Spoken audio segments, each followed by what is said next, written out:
Hello mga Mare. So this morning naka-receive ako ng message from Globe. As in from Globe talaga siya. Ayan yung message. Inopen ko yung link pero kita ko hindi siya from globe.com. Nung nabasa ko to, medyo may konting paghihinala na ako. Pero kanina in-enter ko talaga yung Globe number ko. Pero dito sa video na to, nag-isip na ako ng ibang number.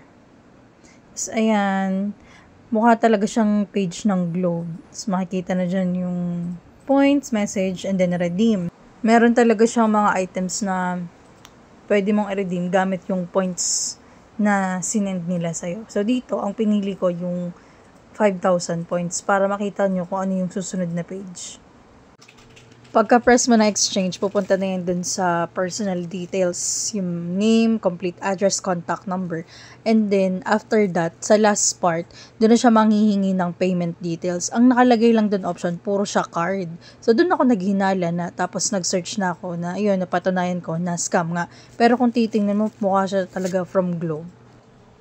So, ayun, wag niyo akong gagayahin. Buti na lang wala akong pambayad. Char. Pero basta pag makareceive tayo ng ganun, kahit sa email, wag tayo basta or agad-agad magkiklik ng link para iwas scam.